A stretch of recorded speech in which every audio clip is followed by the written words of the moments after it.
Before explaining the reason why TV series help in learning a foreign language, it is necessary to introduce the concept of glottodidactics.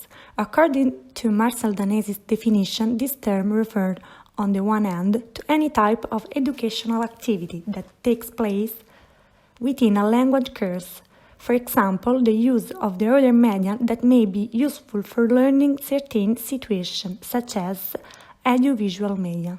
On the other hand, this term refers to research activity aimed to analyzing the ways in which a foreign language is learned and the various difficulties that can compromise the learning process. Now I'm talking about TV series. In addition to being an element of entertainment, they can be a great source of learning and improving a foreign language thanks to the possibility of choosing a film or TV series in the original language and are accompanied by subtitles.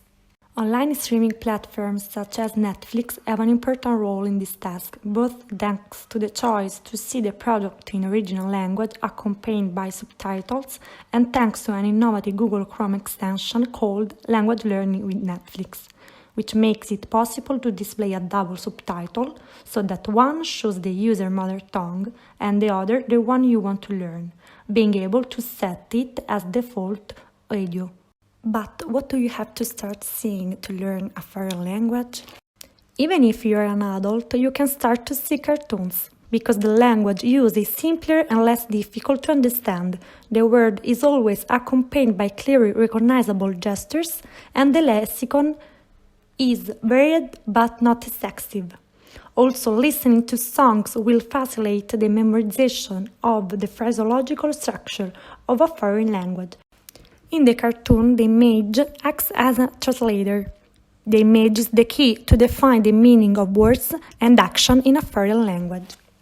Of course, watching TV series and movies in the original language is not only more fascinating, but it is also an extremely useful exercise to integrate the knowledge of grammar and syntax that you already have, training your ear to the different accent and the different speeds in speech, particularly improving your pronunciation and maintaining your ability to understand. It is one of the best habits that you can acquire to benefit not only professionally and culturally, but also personally and physically. The extraordinary potential of TV series lies in a full immersion that turns into a continuous challenges and never monotonous listening and understanding that helps us to learn the pragmatic aspect of a language.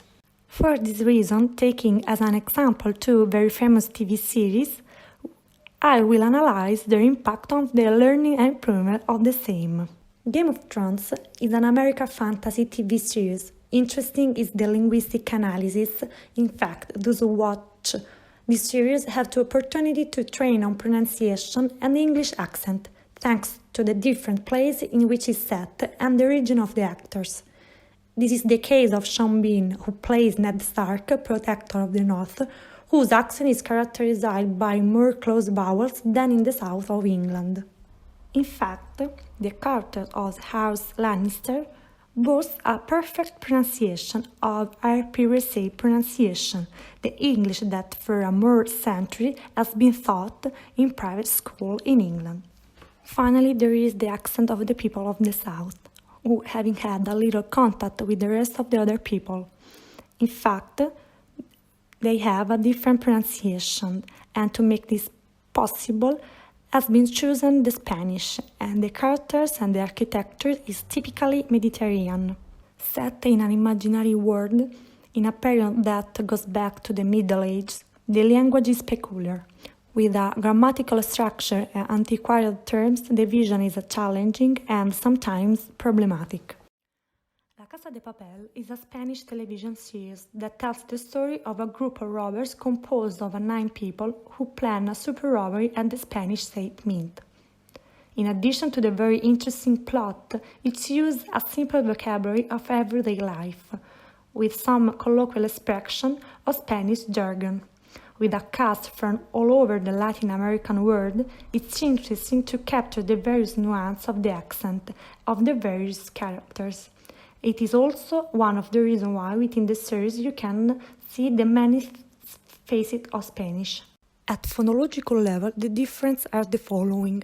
In Spain, the consonant groups CI, CE, and CZ are pronounced with the sound similar to the English the, with the tongue between the teeth. In Latin America, the same groups are pronounced as an S, and this phenomenon is known as ceseo. Listening to the dialogues, you can see another difference. Is it the voceo, the use of the pronoun vos instead of tu or ustedes in situation of familiarity or formality. This difference can be seen in the character of Palermo, played by the Argentine actor Rodrigo de la Serna. Now, I must mention the dubbing. In Italy, this practice is particularly widespread, becoming part of the perceptive habits of the average Italian audience, making it difficult to enjoy the original version of the product, and thus making it impossible to learn and perfecting a foreign language through TV series and movies. The frequent exposure to a language helps its learning, and in the era where TV series and films have a central role in everyone's life, it is obvious that dubbing is an obstacle. In addition, the public can't take advantage of the product and he can't hearing the original voices and the interpretation of the actors. In this process, subtitles are preferred, even if they have 1,000 disadvantages, but help the individual in learning. It has been noted that in these countries where dubbing is not a common practice, the level of a foreign language is higher. In conclusion, learning a language is the passport for being a citizen of the world, and why not learn it while having fun?